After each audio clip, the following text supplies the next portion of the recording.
नमस्कार, स्वागत है आप सभी लोगों का आपके अपने ऑनलाइन इंस्टीट्यूट टारगेट विद ताल्लुक में। मैं रवि तिवारी रीजनिंग की दूसरी महत्वपूर्ण क्लास के साथ आपके समक्ष उपस्थित हूँ।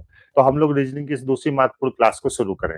कल हम लोगों ने रीजनिंग की पहली क्लास की थी। पहली क्लास को आप लोगों ने देखा, महसूस किया, आप लोगों के बहुत अच्छे फीडबैक्स थे, आप लोगों को सारी चीज समझ में आई। चलिए, तो मैं थोड़ा सा ब्रीफिंग शुरू करता हूँ। हम लोगों ने फिगर काउंटिंग से शुरू किया था। कल हम लोगों ने ट्राइंगल्स के फिगर देखे थे। अगर आप लोग देखें तो कल हम लोगों ने ट्राइंगल्स के फिगर देखे थे। जिन ट्राइंगल्स के हम लोगों ने फिगर्स को कल देखा था, यहाँ पे केवल पढ़ाई लिखाई की बात, उनमें हम लोगों ने बेसिक ट्राइंगल्स देखे थे जिनमें लाइन खींचती हैं। तो मैंने आपको बताया था कि इस ट्राइंगल को हम लोग कैसे हल करते हैं। तेजी से जुड़ते चलिए आप लोग, ठीक है।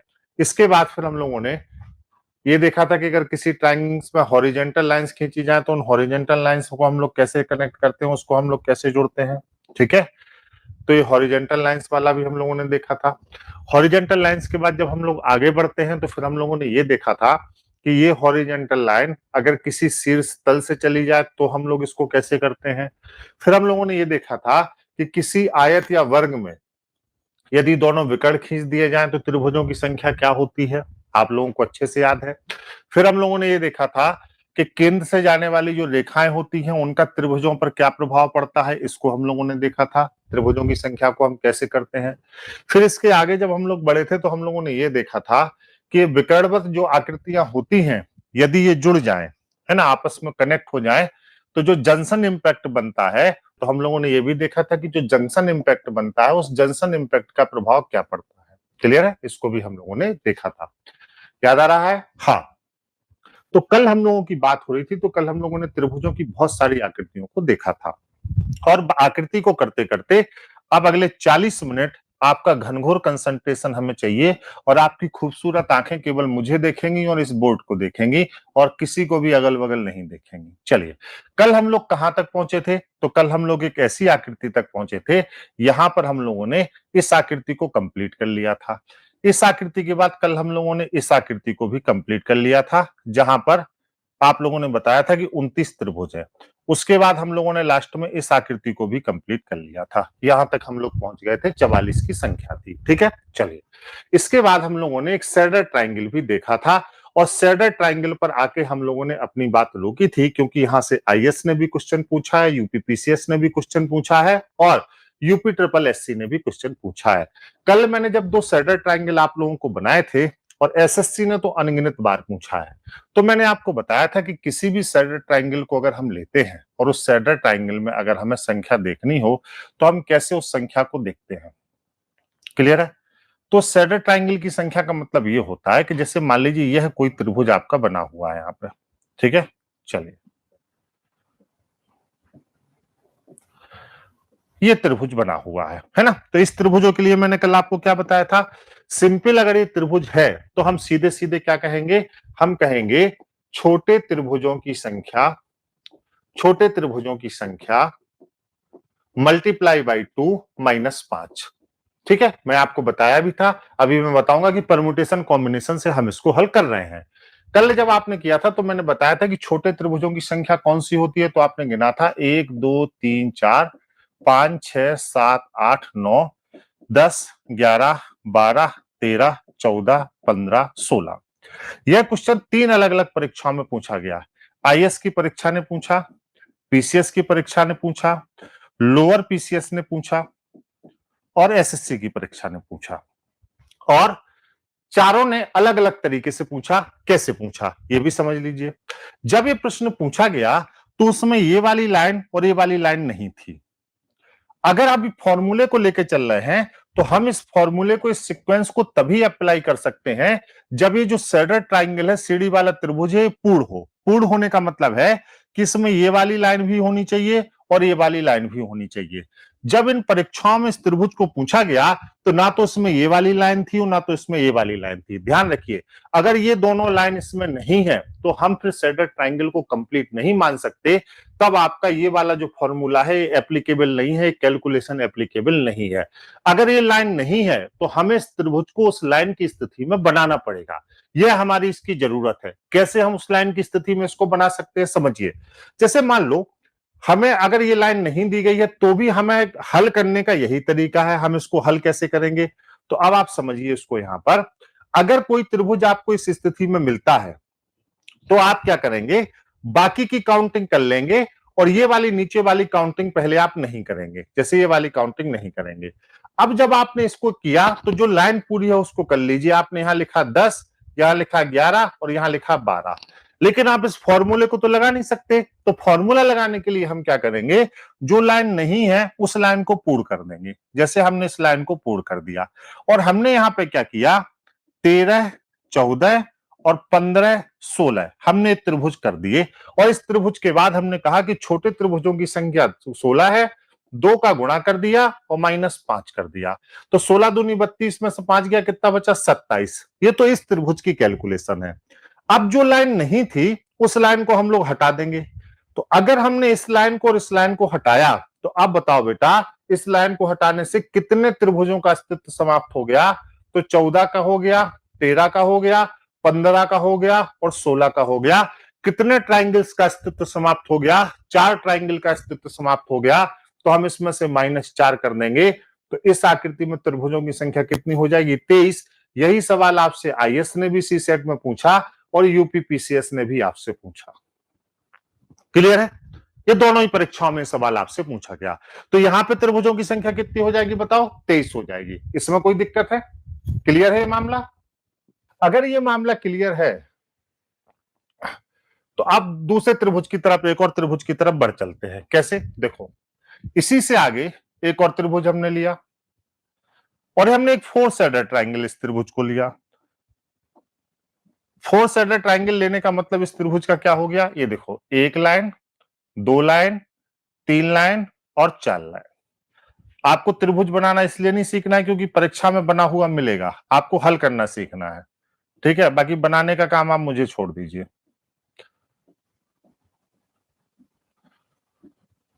चलिए, अब ये ट्राइंगल ऐसे था। अब इस आकृति में त्रिभुजों की संख्या क्या होगी, आप बताइए मुझे। इस आकृति में त्रिभुजों की संख्या क्या होगी, आप लोग जरा सा मुझे बताइए कैलकुलेट करके बता। देखो, अब देखो यहां पर ये वाली लाइन नहीं है, तो पहले हम छोटी की गिनती कर लें। 3, 4, 5, 6, 7, 8, 9। बिल्कुल रिलैक्स होके पढ़िए, आप इंजॉय कर रहे हैं, आप सोचिए ही मत पढ़ रहे हैं, आप बस खेलते खेलते सीखिए। बाकी नोट्स में आपको दूंगा, आपको कुछ लिखने पढ़ने की जरूरत नहीं है, ध्यान लगा के बस ऐसे तैयार करिए कि दिक्कत ना हो। 23 तक तो हम पहुंच गए। अब इसमें लग नहीं सकता क्योंकि ये लाइन पूरी नहीं है। अब लाइन पूरी नहीं है तो लाइन हमें पूरी करनी पड़ेगी। तो कैसे हम लाइन पूरी कर लें बेटा बताओ। अगर यहां नहीं है तो इस लाइन को पूरा करना पड़ेगा। ये लाइन हमने खींच दी। अब यहाँ पे हो गया 24 और यहाँ पे हो गया 25। अब हम इस स्थिति में आ गए कि हम इस ट्राइंगल को बना सकते हैं। तो हमने क्या कहा, 25 गुणे 2 -5। ये तो बेसिक कैलकुलेशन है।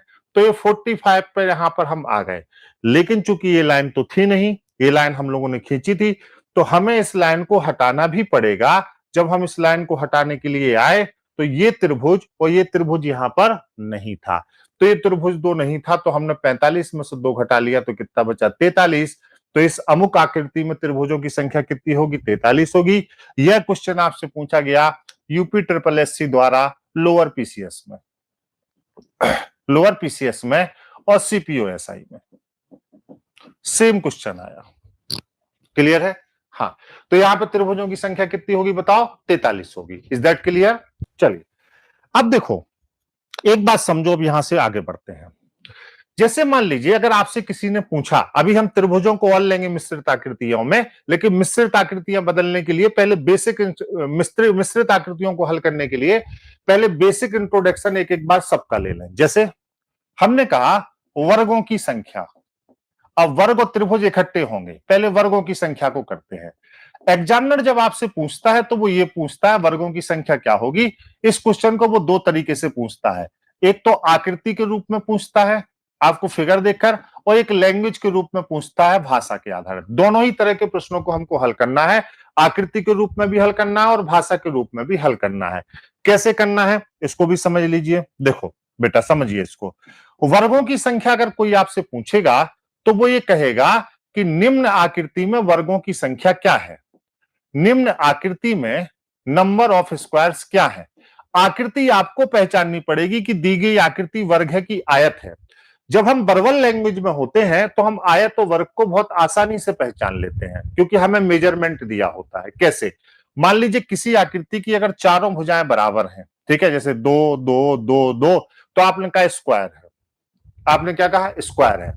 अगर आमने सामने की भुजाएं बराबर हैं, ठीक है, तो आपने क्या कहा, रेक्टेंगल है, आयत है। जैसे यहाँ पे 2 है, यहाँ पे 2 है, यहाँ पे 4 है, यहाँ पे 4 है, तो यहाँ पे मेजरमेंट दिया रहता है, आप आराम से पहचान सकते हैं कि कौन सी आकृति वर्ग है और कौन सी आकृति आयत है।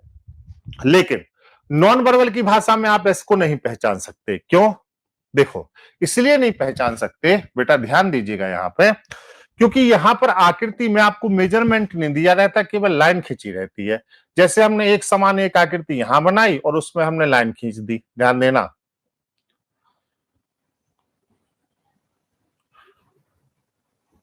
ऐसे हमने खींच दी, ठीक है, और एक आकृति हमने इतनी ही बड़ी यहां बनाई और उस पर भी हमने लाइन खींच दी। अब दोनों आकृतियों का मेजरमेंट बराबर है। हम कैसे पता करेंगे कि कौन सी आकृति आयत है और कौन सी आकृति वर्ग है? देखो, बहुत आसान तरीका है। इस तरीके की जो पंक्तियां होती हैं, इस तरीके के जो डाइवर्जेंस होते हैं, इनको हम लोग कहते हैं कॉलम, स्तंभ। और इस तरीके की जो पंक्तियां होती हैं, इनको हम क्या कहते हैं, रो, पंक्ति। यदि एक ही तरीका है, हम इसको गिन लें, 1 2 3 4, 1 2 3 4, अगर किसी आकृति में रो और कॉलम की संख्या बराबर है, रो इक्वल टू कॉलम, तो निश्चित रूप से वो आकृति क्या होगी, वर्ग होगी।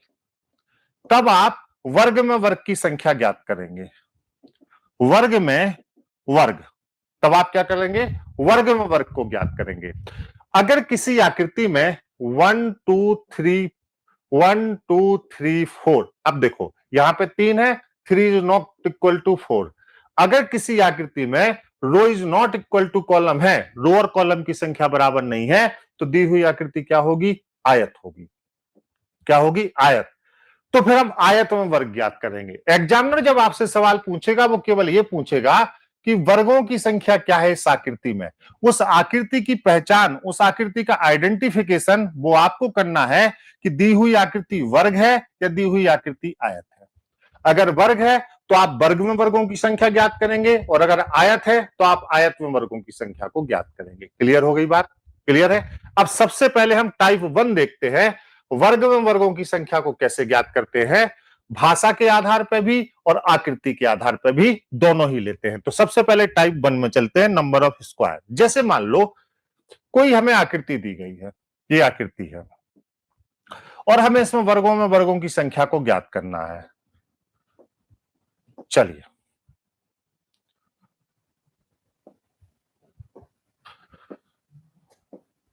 देखो ये दी गई है। चलो, अब हमें आकृति दी गई, आसान आकृति से शुरू करते हैं कि इसमें वर्ग कितने होंगे। तो हम कैसे ज्ञात कर रहे हैं? चलो, हमने गिना। सबसे पहले तो हमने देखा कि हम आकृति में जांच लें कि ये क्या है। 1 2 3 4 5 6, 6 यहां पर रो हो गई। 1 2 3 4 5 6, 6 यहां पे क्या होगा, कॉलम हो गए। तो सबसे पहले तो क्लियर करिए, रो इक्वल टू कॉलम, इसका मतलब ये आकृति क्या है, वर्ग। और हम निकालने चल रहे हैं वर्ग में वर्गों की संख्या।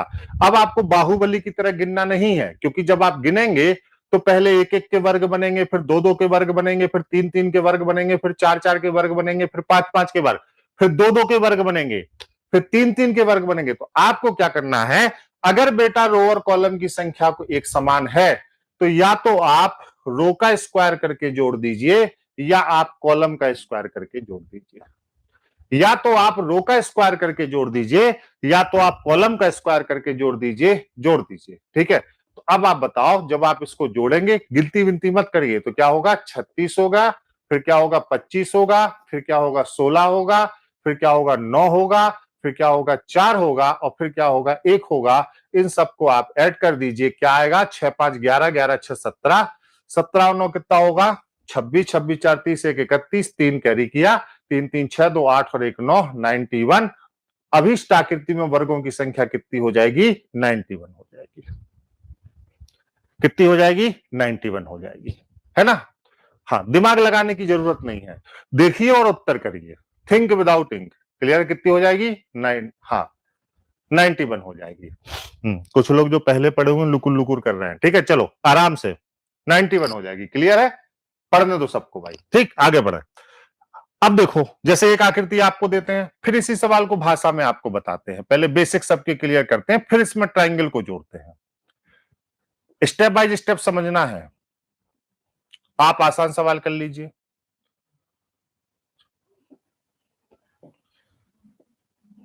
चलो अब आप बता दो इसमें कितना होगा, जल्दी बता दो।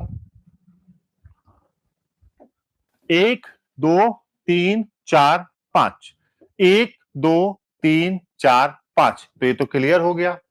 क्या है बताओ, ये क्या है बताओ, बराबर है रो कॉलम। तो अब क्या करिए, 5 का स्क्वायर 25, ओरल जोड़ लीजिए। 25 25 और 16 कितना हो गया 41, 41 और 3 कितना हो गया 44, 44 और 2 कितना हो गया 46, 46 और 1 कितना हो गया 47।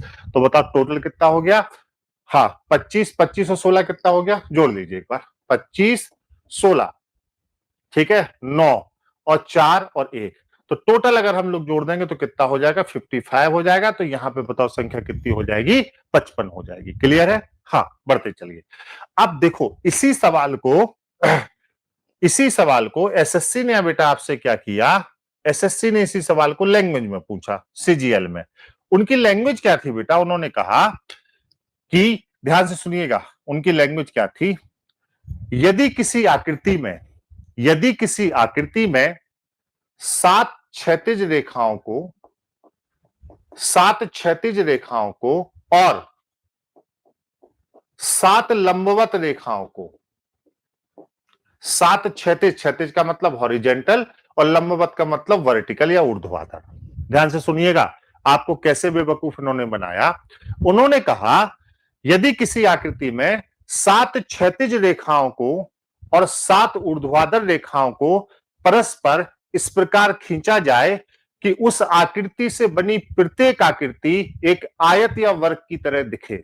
समझिएगा, किसी वर्गाकार आकृति में, आप वहां कंफ्यूज हो जाते, किसी वर्गाकार आकृति में 7 क्षैतिज रेखाओं को और 7 लंबवत रेखाओं को परस्पर इस प्रकार खींचा जाए कि दोनों के परस्पर संयोग से बनी हुई आकृति कैसे लगे आपको, वर्ग की तरह दिखे और उसमें असंख्य वर्ग दिखे।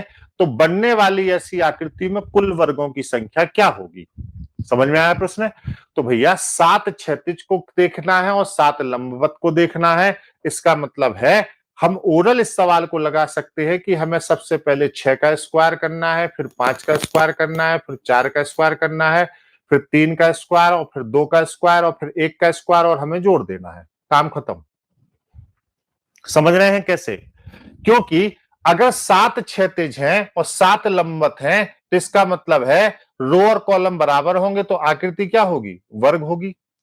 अब आकृति वर्ग होगी तो जितनी रेखाएं होती हैं कॉर्नर उससे कम बनता है। देखो जैसे यहां पर रेखाएं कितनी थी, 1 2 3 4 5 6, तो यहां पर कितने बने, 5 की गिनती आई। तो अगर 7 रेखाएं थी तो गिनती कितने की आएगी, 6 की आएगी। क्लियर है। तो अब बताओ इनको जोड़ दोगे तो कितना आएगा। तो आप में से बहुत सारे लोग कह रहे हैं या कितना होगा 36। जैसे देखो अगर हम इसको बनाएं, देखो 1 2 3 4 5 6 7, समझ लो इसका मतलब क्या है, 1 2 3 4 5 6 7 हो गया कि नहीं।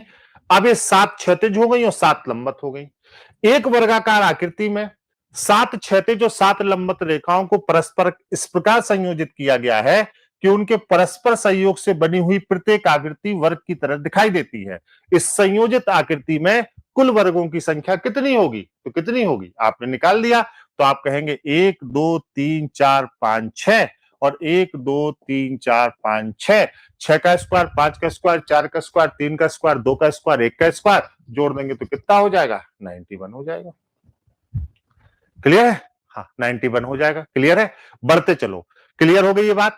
अब अगर लैंग्वेज में कोई सवाल देके आपको बेवकूफ बनाए, जैसे चलो मैं एक सवाल देके आपको बेवकूफ बनाता हूं, लेकिन आप लोग होशियार हो, मुझे पता है कि आपकी खूबसूरत आंखें इसको देख लेंगी। देखो जैसे मैंने कहा किसी आकृति में 9 लंबवत रेखाओं को और 9 क्षैतिज रेखाओं को, किसी वर्गाकार आकृति में 9 क्षैतिज रेखाओं को और 9 लंबवत रेखाओं को परस्पर इस प्रकार संयोजित किया गया है कि एक दूसरे के परस्पर सहयोग से बनी हुई संयोजित आकृति में असंख्य वर्ग दिखाई देते हैं। असंख्य वर्ग दिखाई देते हैं। आप बताइए इस संयोजित आकृति में कुल वर्गों की संख्या कितनी होगी। तो बेटा जैसे ही प्रश्न आए हमें 10 सेकंड में हल करना है। अब देखो 9 और 9 बराबर हैं, तो सबसे पहले तो बेटा ये बराबर हैं अगर, तो क्या हो जाएगा, अगर बेटा ये बराबर हैं तो सबसे पहले तो ये वर्ग होगा, और 9 अगर लाइनें हैं तो खाने कितने होंगे, 8 होंगे। 9 लाइन हैं तो खाने कितने होंगे, 8 होंगे। तो हमें क्या करना है, 8 का स्क्वायर, 7 का स्क्वायर, 6 का स्क्वायर, 5 का स्क्वायर, 4 का स्क्वायर, 3 का स्क्वायर, 2 का स्क्वायर और 1 का स्क्वायर। जोड़ दो जल्दी से, जल्दी से जोड़ दो, कितना हुआ, सबका उत्तर एक साथ आना चाहिए, जे बात। कितना हुआ, 204। कितना हुआ, 204। आगे बढ़े। देखो अब हम लोग ने यहां से शुरू किया था बेटा, ये देखो यहां से शुरू किया था, तो हमने कहा था सबसे पहले टाइप 1 करते हैं। तो अब टाइप 1 की पहचान तो आपको हो चुकी, ठीक है। अब टाइप 2 पर आते हैं। कहां पे आते हैं, टाइप 2 पर आते हैं। क्लियर। जब रो और कॉलम बराबर नहीं है तो ये आकृति क्या होगी, आयत होगी। अब यहां से बात करते हैं, जैसे मान लो बेटा यहां पर एक आकृति है, बहुत ध्यान से समझना क्योंकि यहां से आगे की भी कॉन्सेप्ट निकलेंगे और फिर मिश्रित आकृतियों की कॉन्सेप्ट यहां से निकलेंगे, जैसे हमने बनाया। चलो ये हो गया, ये हो गया, ठीक है। चलिए अब ये आकृति बेटा यहां पर आ गई, तो अब गौर से देखो ये यहां पर क्या है, 1 2 3 4, 1 2 3 4 5, ठीक है, हो गया कि नहीं। अब आप बताओ कि अगर यहां पे 5 है और ये 4 है, तो इसका मतलब है रो और कॉलम की संख्या बराबर नहीं है। जब रो और कॉलम की संख्या बराबर नहीं है तो आकृति क्या होगी, आयत। अब आपको क्या बताना है, आयत में वर्ग। तो अब हम दूसरे टाइप को पढ़ रहे हैं, आयत में वर्ग को, ठीक है। आयत में वर्ग को अभी हम लोग पिछले 15 साल में जितने भी परीक्षा में प्रश्न आए हैं फिगर काउंटिंग के, उनको हल करेंगे, ठीक है। हाँ, पहले आप इसके बेसिक्स को क्लियर कर लीजिए। आयत में वर्ग, आयत में वर्ग हम कैसे निकालते हैं, हम दोनों तरफ की सबसे बड़ी संख्या को ले लेंगे। हम दोनों तरफ की बेटा सबसे बड़ी संख्या को ले लेंगे और हम इसका मल्टीप्लाई करेंगे। कैसे, यहां की सबसे बड़ी संख्या क्या है, 5, और यहां की सबसे बड़ी संख्या क्या है, 4। 5 गुणे 4, फिर अब एक एक कम करते हुए नीचे आइए, 4 गुणे 3, फिर एक एक कम करिए, इसको छोड़ दीजिए, अब इसका मतलब नहीं है। 3 गुणे 2, फिर एक कम करिए, 2 गुणे 1। जैसे भी किसी भी तरफ एक आ जाए हमारी कैलकुलेशन रुक जाएगी, है ना। कैसे, 5 को 20, 4 ती 12, 3 दूनी 6 और 2 एकम 2, और इसको हम लोग जोड़ देंगे। तो 20 और 12 32, 6 38 और 2 क्या हो गया, 40। तो इस आकृति में आयतों की संख्या कितनी होगी, 40 होगी। क्लियर है, इस आकृति में आयतों की संख्या कितनी होगी, 40 होगी। क्लियर हो गई बात, हाँ 40। क्लियर है। चलो अब आगे बढ़ो, एक सवाल आपके लिए दें। देखो जैसे एक आयत है, चलो जल्दी से बताओ इस आकृति में वर्गों की संख्या क्या है। नंबर ऑफ स्क्वायर्स मुझे चाहिए इस आकृति में, वर्गों की संख्या तेजी से बताओ।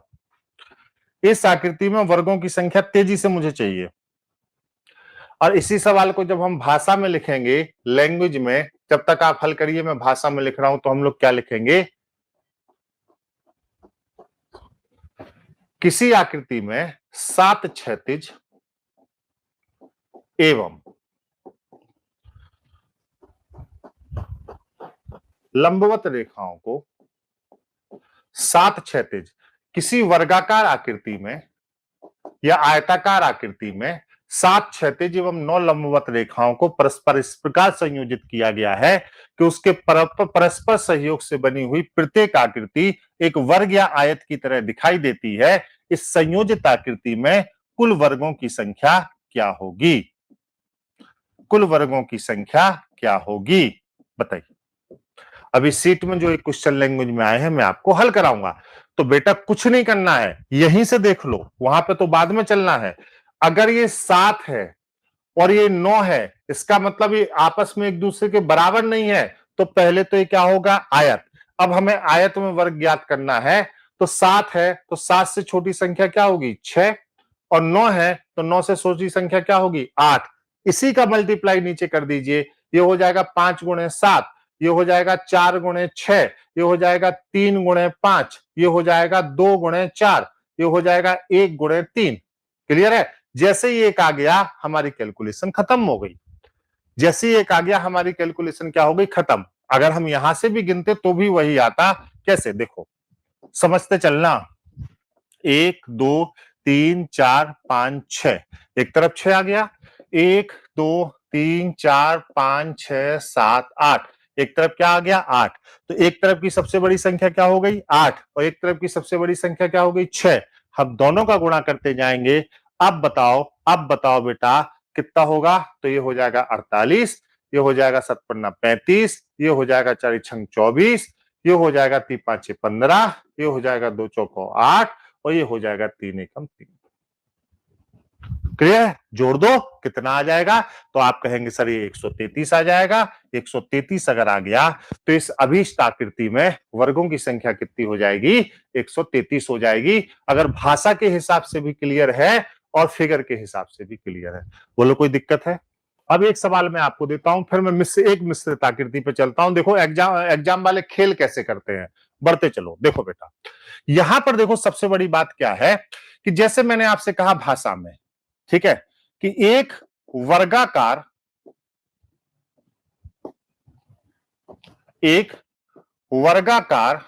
या आयताकार आकृति में, समझिएगा, है ना, 11 क्षैतिज रेखाओं को, तुरंत दिमाग चलना चाहिए, और 7 लंबवत रेखाओं को आपस में इस प्रकार संयोजित किया गया है कि इनके परस्पर संयोजन से बनने वाली प्रत्येक आकृति एक वर्ग की तरह दिखाई देती है। इस आकृति में वर्गों की संख्या क्या होगी? क्लियर है? हाँ, इस आकृति में वर्गों की संख्या क्या होगी? तो अब बताओ, क्या आपको इसमें किसी की जरूरत है? क्या आपको इसमें किसी की जरूरत है? बताएं। हाँ, आइए अब आप बताओ। मैं भारत से हूं, तुम मन लगा के पढ़ो बेटा। इधर देखो, 11 क्षैतिज हैं तो क्या हो जाएगा? 10 हो जाएगा। ठीक है, और 7 लंबवत हैं तो क्या हो जाएगा? 6 हो जाएगा। बस खेला शुरू। ये 9 गुणे 5, क्लियर हो गया। ये 8 गुणे 4, ये 7 गुणे 3, और ये बताओ क्या हो जाएगा? 6 गुणे 2, और ये क्या हो जाएगा? 5 गुणे 1। हो जाएगा कि नहीं हो जाएगा? बोलो हो जाएगा कि नहीं हो जाएगा? तो अब ये कितना हो गया? बढ़ते चलो बेटा। 60, बढ़ते चलो, घटना नहीं है। 45, ये क्या हो गया? 32, ये क्या हो गया बताओ? 21, ये क्या हो गया? 12, और ये क्या हो गया? 5। जोड़ के बता दो कितना हुआ? जोड़ के बता दो जल्दी कितना हुआ? बढ़ते चलो, जोड़ के बता दो कितना हुआ? तेजी से बताओ। 175। तो यहां पर हम लोगों का उत्तर कितना हो जाएगा? 175। इज दैट क्लियर है? बोलो क्लियर है? हाँ, आगे बढ़ते हैं, चलो। क्लियर हो गया मामला? अब देखो, जैसे कोई छोटी सी मिश्रित आकृति, जैसे आपने ये भी पढ़ लिया है, आगे बढ़ रहे हैं, लेकिन देखो सवाल कैसे बनते हैं। और आपने ये भी पढ़ लिया, ठीक है, और आपने ये भी पढ़ लिया, है ना। देखो, अब इसका मन है कि इससे मिल जाए। इन दोनों में आपस में बहुत प्रेम है। इसका अलग आप जानते हैं कि 8 है, इसका अलग आप जानते हैं कि 3 है। इन दोनों में प्रेम है। तो ये प्रेम जो है, ये लोग क्या चाहते हैं आपस में कि बेटा ये प्रेम इन दोनों के बीच में जो है वो मिल जाए। आपस में प्रेम है तो ये क्या चाहते हैं कि मिल जाए, है ना। हाँ, डेली चलेगी क्लास। तो हम लोग भी क्यों रोकेंगे भाई? हम लोग भी चाहते हैं कि ये लोग मिल जाए। हमें ऐसी क्या आपत्ति है? हमने मुलाकात करा दी। कमीशन भी चाहता था मिल जाए, ये लोग भी चाहते थे मिल जाए, हमने मुलाकात करा दी। हमने मुलाकात कराई तो मुलाकात के बाद जो इनका स्वरूप मिला वो कुछ ऐसा मिला, ऐसा। ठीक है, कमीशन ने थोड़ा सा और छुआ दिया, ये ऐसा स्वरूप मिल गया। हमें क्या दिक्कत है जब आप लोग मिलना चाहते हैं तो। अब ऐसा स्वरूप मिल गया तो इसका स्वरूप बदल गया। ठीक है, बदल जाने दीजिए। हम भी देखो भाई, हम अपनी कैलकुलेशन में जाएंगे। अब गौर से देखो, अपने दिमाग को और अपनी नजरों को खोलो, है ना, और यहां से हटा दो। अब यहां फोकस करो। तो देखो बेटा, यहां का जब हम हिसाब लगाएंगे तो हमने क्या कहा था? केंद्र से जाने वाली रेखाओं के 2 गुने। तो 1 2 3 4 5, तो ये हमारे लिए कितने हो गए? 10 हो गए। हो गए कि नहीं? और ये देखो बेटा, इसके कितने थे? 3 हो गए।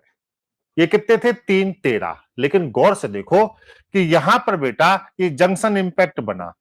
जब ये जंक्शन इंपैक्ट बना तो हुआ क्या? ये जंक्शन इंपैक्ट बनने से, लाल ही कलर ले लेते हैं, आपको सबसे ज्यादा पसंद है। ये जंक्शन इंपैक्ट बनने से इस मिश्रित आकृति में क्या हुआ? यह एक ट्राइंगल जो इससे पहले नहीं था, आपकी खूबसूरत आंखें देख पा रही हैं, यह बन गया। और यह एक ट्राइंगल जो इससे पहले नहीं था, ये बन गया। याद हमें ये रखना है कि जब ये जंक्शन इंपैक्ट यहां पर मिलेगा तो हमेशा ये 2 नए ट्राइंगल दे देगा। तो ये 3 नहीं, कितने बनेंगे? 5 बनेंगे। 3 और 2 कितने हो गए? 5। तो टोटल इस आकृति में कितने हो गए? 15 हो गए। कितने हो गए? 15 हो गए। क्लियर है? बोले क्लियर है? चलो और तरक्की कर लो। इन्होंने कहा सर एक बार नहीं, हमें प्रत्येक दिन में 2 बार मिलना है। कितनी बार मिलना है? 2 बार मिलना है। इस तरफ भी मिलेंगे और इस तरफ भी मिलेंगे। हमने कहा हमें इसमें भी दिक्कत नहीं है। चलो हमने 2 बार मिलाने की व्यवस्था की। देखो, चाहे जितने बार मिलते रहे, हमसे क्या है ना, प्रेम भाव भाईचारा बना रहे। देखो, अब इन्होंने एक आकृति ऐसे बनाई, गौर से समझना, और इसका उत्तर आप ही दीजिए। एक आकृति इन्होंने ऐसे बनाई और ये यहां से ऐसे गई और दोनों तरफ से मुलाकात हुई। न जी भर के देखा न कुछ बात हुई, दोनों तरफ से भयंकर मुलाकात हुई। आइए ये देखो, एक मुलाकात ये हुई और एक मुलाकात ये हुई। और यूपी ट्रिपल एससी ने मुलाकात आपसे कराई वीडियो के एग्जाम में। चलो ये हो गया, ठीक है। अब बताओ बेटा, ये मुलाकात हो गई अगर दोनों तरफ से, तो आप इस मुलाकात को क्या नजरिया देंगे? तो आप कहेंगे ये हमारे लिए आसान हो गया। केंद्र से जाने वाली रेखाओं के 2 गुने हो गए कि नहीं? हाँ, जल्दी 800 पार कराओ। तो केंद्र से कितनी रेखाएं यहां पर जा रही हैं? तो आपने कहा 3 और 3 6, तो 12 तो इसके हो गए कि नहीं? बेटा सवाल लगाना है तो हमारी भी बेइज्जती है और आपकी भी बेइज्जती है, सवाल तो लगाना ही नहीं है। अब देखो बेटा, यहां पर टोटल हम कितने जोड़ेंगे? सीधे 5 जोड़ेंगे ना, यहां पे भी 5 जोड़ेंगे और यहां पे भी 5 जोड़ेंगे। तो जब ये जो है सवाल आपको दिखे तो चुंबक की तरह देखना है। किसकी तरह देखना है? चुंबक की तरह देखना है। और चुंबक की तरह हमने देखा और यहां पर तुरंत उत्तर क्या करना है? 22। और यही हमारा आंसर हो गया। कितना हो गया? 22। क्लियर है? तो यही हमारा क्या हो गया? आंसर हो गया। क्लियर हो गई बात? हाँ, समझ में आ गया? अब देखो, यही सवाल और आगे कैसे बढ़ता है? यही सवाल और आगे कैसे बढ़ता है? देखो, जैसे अब जैसे मान लो बेटा, किसी ने इस सवाल को ऐसे पूछ लिया।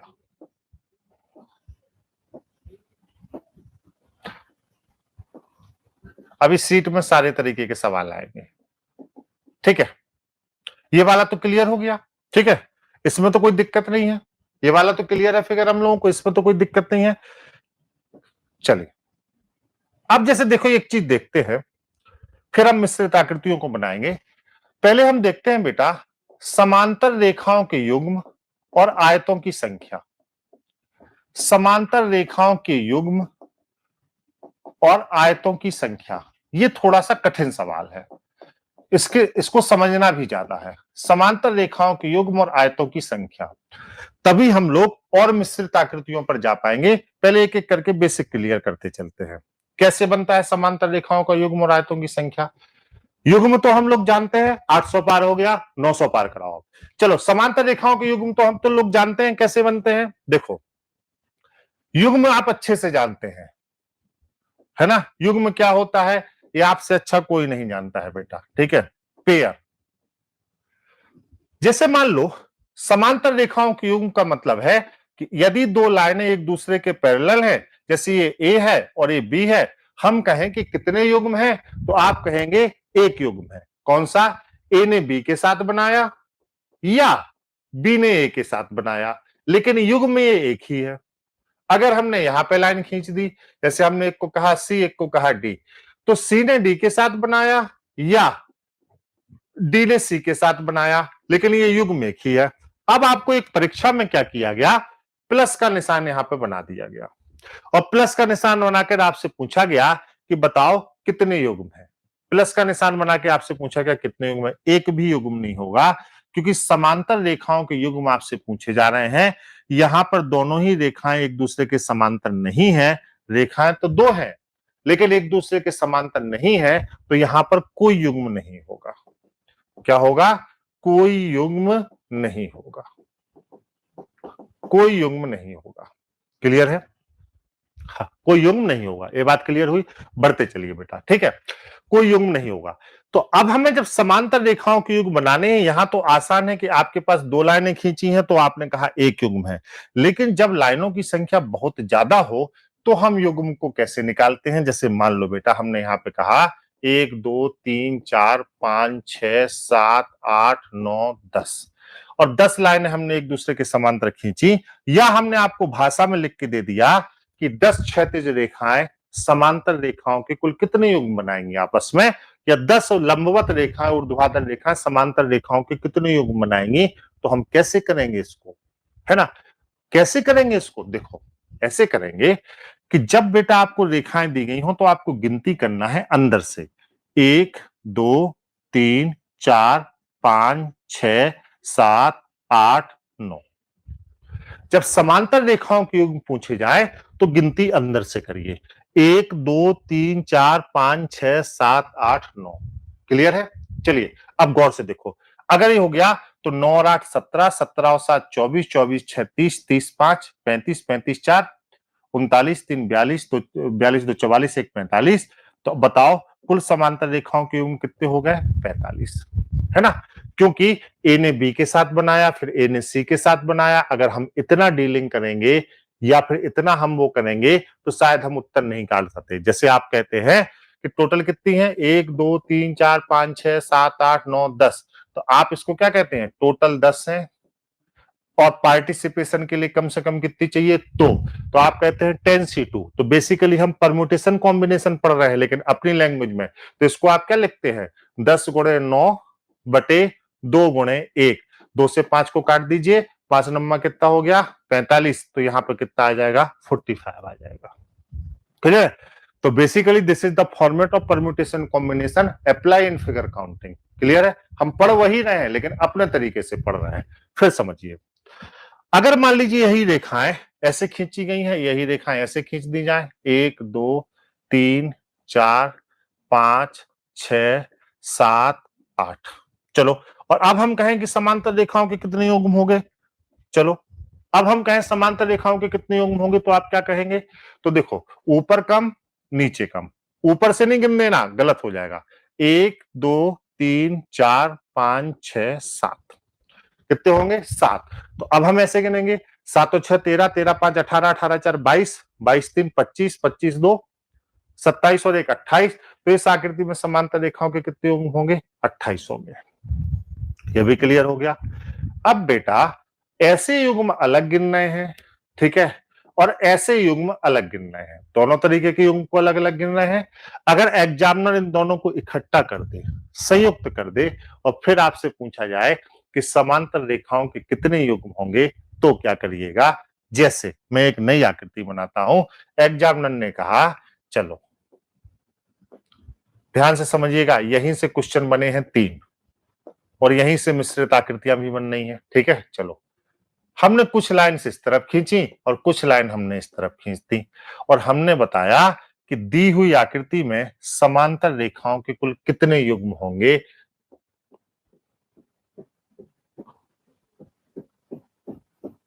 हाँ, दी हुई आकृति में समांतर रेखाओं के कुल कितने युग्म होंगे।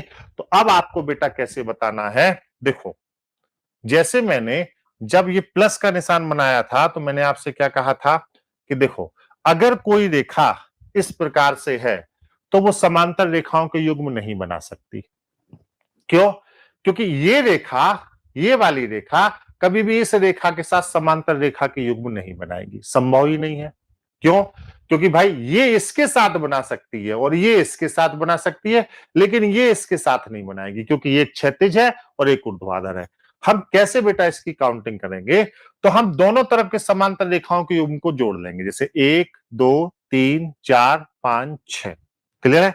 अब यहां पे हमने जोड़ा, तो ये वाली रेखाएं जो हैं, इन्होंने कुल कितने युग्म बनाए? तो आप कहेंगे 6 और 5 11, 11 4 15, 3 18, 2 20 और 1 21।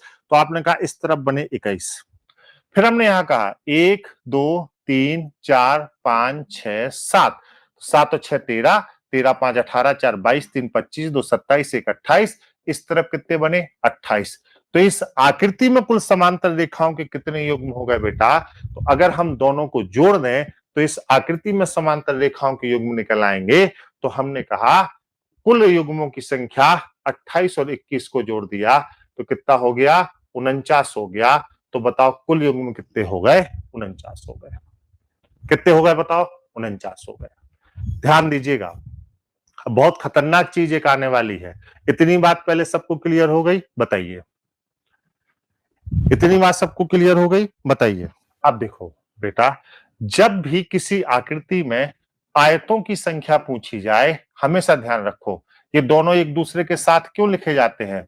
क्योंकि ये दोनों की प्रॉपर्टीज एक दूसरे से मिलती है। अगर किसी भी आकृति में आयतों की संख्या आपसे पूछ ली जाए तो आयतों की संख्या का मतलब क्या होता है, समझ लो इसको। देखो, आयतों की संख्या में समांतर रेखाओं के युग्म आपको निकालने ही पड़ेंगे, इसको आप बच नहीं सकते। अगर समांतर रेखाओं के युग्म आपको निकालने हैं किसी भी आकृति में, आयतों की संख्या आपसे पूछी जाए, तो बताओ आप कैसे करेंगे इसको? जल्दी से बताइए। हाँ, जल्दी से बताइए कैसे करेंगे। किसी भी आकृति में अगर हमें समांतर रेखाओं के युग्म निकालने हैं तो कैसे करेंगे? जल्दी से बताइए, बताएं। हाँ हाँ, जल्दी से बताइए, जल्दी से बताइए कैसे करेंगे, मैं बताता हूं। ठीक है, तो यहां पर हम लोग क्या करेंगे, दोनों तरफ की जो संख्या है, जैसे 28 है और ये 21 है, हम इसका गुणा करेंगे। क्योंकि आयतों की जो संख्या होती है वो हमेशा बहुत ज्यादा होती है। क्यों ज्यादा होती है? हर छोटी छोटी आकृति आयत है। देखो, प्रत्येक वर्ग एक आयत होगा, क्योंकि अगर उसकी चारों भुजाएं बराबर होंगी तो इसका मतलब है उसकी आमने सामने की भुजाएं भी क्या होंगी? बराबर। भुजाएं बराबर होंगी तो इसका मतलब क्या हो गया? आमने सामने की भुजाएं बराबर होगी तो इसका मतलब क्या हो गया? बताओ। कि ये देखो ये एक आयत है, तो पहले एक एक के आयत, ठीक है, एक एक के आयत के बाद बेटा अब जैसे देखो ये दो दो के आयत है, फिर ये एक आयत है, फिर ये तीन तीन के आयत है, क्योंकि आमने सामने ही भुजा। आप जिस आकृति को ले लीजिए वही आयत है। इतने आयत हैं, इतने आयत हैं बेटा कि आप गिन नहीं सकते इन आयतों की संख्या। तो आयतों की संख्या, अब ये भी एक आयत है, जहां नजर डाल दो वही आयत है, जहां देख लो ये देखो एक आयत है। तो वो लोग बहुत बाहुबली होते हैं जो पेपर आता है और आयत गिनने की कोशिश भी करते हैं या आयत गिनने की चेष्टा करते हैं, या वो सोचते हैं, उनके मन में ये बात आती है कि वो आयत को गिन सकते हैं। अगर यही बात है तो भी वो बेटा हमारे लिए बाहुबली है। लेकिन आयतों की संख्या अगर हमें निकालनी है तो समांतर रेखाओं के युग्म के साथ आयतों की संख्या कैसे निकलेगी? तो 21 का 28 में हमको क्या करना पड़ेगा? गुणा करना पड़ेगा। बताओ, शक्तिमानी तो है ना? बताओ, बाहुबली और शक्तिमानी तो है बेटा अगर निकालना है। तो जब हम गुणा करेंगे तो कितना हो जाएगा? तो ये हो जाएगा 588। कितना हो जाएगा? 588। तो क्या आप बताओ, क्या 588 गिना जाना संभव है ना? हाँ बेटा, अगर आयत तुम गिन दिए 588 तो वादा है उस पेपर में उस साल तुम आयत ही गिनोगे केवल। अगर 588 गिनने के लिए बैठ गए तो फिर वादा है उस पेपर में उस वर्ष बस आयत ही गिनेंगे, है ना? बाकी हम कुछ गिन नहीं पाएंगे, है ना? चलिए, समझ रहे हैं कि नहीं? हाँ हाँ, और क्या, टाइगर जिंदाबाद। चलो ठीक है, जैसे देखो अब आसान समझ में आ गया। तो देखो, किसी भी में अगर आयतों की संख्या निकालनी है तो हमें समांतर रेखाओं के युग्मों को निकालना ही पड़ेगा। जैसे चलो, अब मैं एक आसान सवाल आपको देता हूं, अगर आपको समझ में आ गया हो जल्दी से बेटा मुझे इसका उत्तर देना। चलो, मुझे बता दो, इस आकृति में दो क्वेश्चन बता दो, पहले का आंसर करो, कुल समांतर रेखाओं के युग्म कितने होंगे, है ना? और दूसरा क्या है बताओ, इसमें आयतों की संख्या, दोनों ही बता दो हमको। आयतों की संख्या दोनों ही बता दो। बता, समांतर रेखाओं के युग्म और आयतों की संख्या दोनों ही बता दो। कुछ लोग गलत कह रहे हैं, देखो प्रश्नों के उत्तर अलग अलग आ रहे हैं, इसका मतलब आप गलत कह रहे हैं। हाँ, आज आप फिगर काउंटिंग में महसूस कर रहे होंगे कि आप इसको पढ़ा सकते हैं। हर टॉपिक में आपको ऐसे ही तैयार करा दूंगा कि आप इसको पढ़ा सकते हैं। जल्दी से बताओ। देखो, 1 2 3 4 5 क्रिस्टल क्लियर, कोई कंफ्यूजन नहीं होना चाहिए। 5 और 4 9 3 12 2 14 1 15, कितना हो गया? 15। 1 2 3 4 5, है ना? तो बताओ 5 और 4 5 4 9 3 12 2 14 1 15, इस तरफ भी कितने हो गए 15, और 15 15 कितने हो गए टोटल 30। तो बताओ समांतर रेखाओं के युग्म कितने हो गए 30। अब बताओ आयतों की संख्या क्या होगी। तो दोनों समांतर रेखाओं के युग्मों का आपस में गुणनफल। अगर आपको इसका क्या बनाना है, अगर आपको इसका फॉर्मूला बनाना है तो हम क्या लिख लेंगे सरल भाषा में, दोनों समांतर रेखाओं के युग्मों का, दोनों समांतर रेखाओं के युग्मों का आपस में गुणनफल, आपस में गुणनफल, यही होगा कि नहीं। चलो इसको एक फॉर्मेट की तरह ले लीजिएगा, एक फॉर्मूले की तरह ले लीजिएगा ताकि गलत ना हो। तो जब हम बेटा 15 का गुणा 15 में कर देंगे तो बताओ कितना हो जाएगा। अब ये भी बताने की जरूरत है। तो 15 का 15 में क्या कर देंगे तो क्या हो जाएगा 225। अब देखो कंफ्यूजन से बचना है तो एक आकृति में सब कुछ निकाल लेते हैं जितना आज पड़ा है। देखो एक आकृति में सब कुछ निकाल लेते हैं, जैसे 4 सवाल एक आकृति में ले लेते हैं, बुद्धिमानी से करिएगा। चलो सब देखो मजा आने वाला है बहुत इस सवाल में। हाँ आज जितना पड़ा है सबका सार है। अब मैंने एक आकृति यहां पे आपको दी और इसमें मैंने 3 सवाल पूछे आपसे। मैंने पूछा सबसे पहला सवाल, इस आकृति में वर्गों की संख्या क्या होगी। दूसरा मैंने पूछा इस आकृति में आयतों की संख्या क्या होगी। देखो आयतों की संख्या क्या होगी, क्योंकि सवाल ऐसे भी पूछा जाता है, इस आकृति में वर्गों की संख्या, आयतों की संख्या और समांतर रेखाओं के युग्मों का क्रमशः अनुपात है।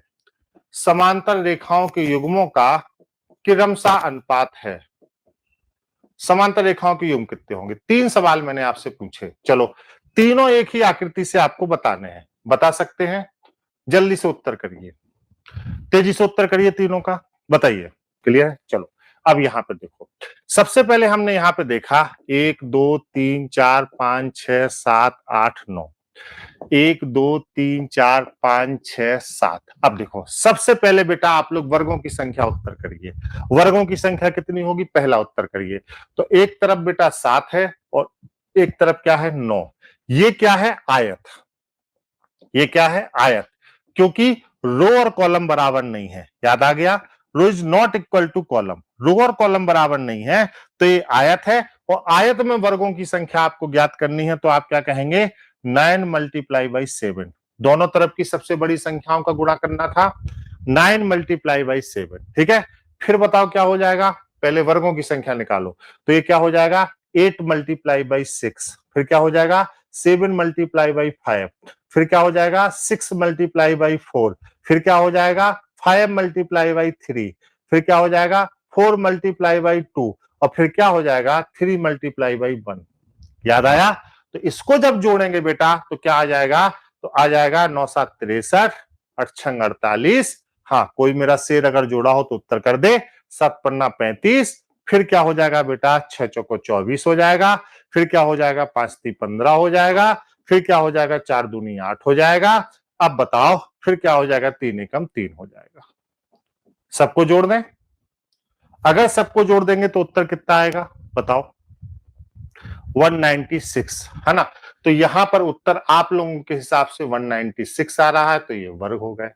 आयतों की संख्या कितनी हो गई, हाँ 196 तो वर्ग हो गए। आयतों की संख्या आप लोग बता रहे हैं 1260, तो यहाँ पे आयतों की संख्या हो गई 1260। तो समांतर रेखाओं के युग्म कितने हो गए बेटा, हाँ समांतर रेखाओं के युग्म कितने हो गए ये भी बता दीजिए मुझे कि समांतर रेखाओं के युग्म कितने होंगे। हाँ चलिए, हाँ तो आपका उत्तर आ रहा है 73। तो समांतर रेखाओं के युग्म कितने हो गए 73।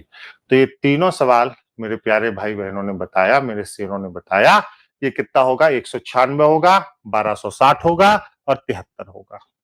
यहां तक की बात क्लियर हो गई कि नहीं, पहले ये बताइए यहां तक की बात क्लियर है। हाँ क्लियर है। अभी बहुत सारे ट्रायंगल अलग अलग दिखाएंगे आपको, 3D में भी दिखाएंगे कल, चिंता मत करिए, उनको भी हमें तैयार करना है। पहले बताओ यहां तक क्लियर है मामला, इसमें तो कोई दिक्कत नहीं है। हाँ, सब लोग बताएं, उत्तर करें। अब आगे बढ़ते हैं, एक और पैटर्न को फॉलो करते हैं। तो ये मामला मतलब क्लियर हो गया। अगर समांतर रेखाओं के युग्म किसी भी तरह आएंगे तो आप इसको लगा लेंगे, इसमें दिक्कत नहीं होगी। क्या मैं सही कह रहा हूं? चलिए, अब जैसे ट्राइंगल शेप में आपने इतना पढ़ा, अब जैसे कुछ अलग अलग ट्राइंगल ट्राइंगल शेप में बनाए जाते हैं। जैसे मान लो यह एक ट्राइंगल की आकृति है, समझिएगा, ठीक है, मिश्रित आकृति है। इसके अंदर भी ट्राइंगल की एक आकृति बनाई गई, ठीक है।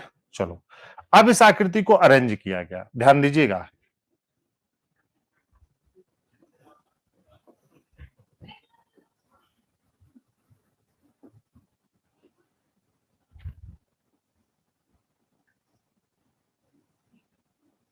चल, अब ये देखिए, एक आकृति थी, इस आकृति को अरेंज कर दिया गया। और रेवेन्यू इंस्पेक्टर का जो एग्जाम था, आरआई का, आरआई के एग्जाम में आपसे सवाल पूछ लिया गया, रेवेन्यू इंस्पेक्टर के एग्जाम में। चलो, अब बताओ बेटा कि अगर ये उन्होंने पूछ ही लिया तो आप इसको हल कर सकते हैं कि नहीं? सही हल करने वाले को इनाम है मेरी तरफ से, बताओ जल्दी से, तेजी से बताएं। पहले तो देखो, ये एक सेपरेट ट्राइंगल है तो इसके ट्राइंगल गिनेंगे, यही तो सिखाना है कल आपको कि अलग अलग आकृति में क्या। तो 5 और 4 9 3 12 2 14 1 15, तो इसमें कितने होंगे? 15। तो इसमें भी कितने होंगे? 15 सेम है, और इसमें भी कितने होंगे? 15। तो 45 तो कंफर्म हो गए, 45 तो कंफर्म होंगे। लेकिन अब देखो, एक सबसे बड़ा ट्राइंगल यहां से जा रहा है ऊपर तक, ये देखिए, ये ट्राइंगल भी तो आपको लेना है, ठीक है, ये जा रहा है कि नहीं? ठीक है, तो एक ट्राइंगल ये हो गया, और एक ट्राइंगल बेटा देखो ये अंदर भी जा रहा है, जिसको आपने काउंट नहीं किया। एक ट्राइंगल ये हो गया, क्लियर है? तो टोटल कितने हो गए यहां पर? 47 ट्राइंगल हो गए। टोटल कितने हो गए? 47 ट्राइंगल हो गए, क्लियर है? 47 हो गए। ये बात क्लियर हुई? तो देखने में ये आकृति हम हड़बड़ा जाए और हड़बड़ा के हम गलत कर दें, लेकिन हमें गलत नहीं करना है। तो टोटल नंबर ऑफ ट्राइंगल यहां पे कितने हो जाएंगे? 47 हो जाएंगे, क्लियर है? Is that clear? हाँ, तो यहां पर एक चीज ध्यान रखिएगा, यहां पर कितने हो गए बताओ? 47 हो गए, ठीक है ना? क्लियर है कि नहीं? तो ये तो गलत नहीं होगा, क्लियर है? चलिए, जरूर बताइएगा कि आपको ये क्लास कैसी लगी। थैंक यू सो मच, नमस्कार, आज के लिए इतना ही।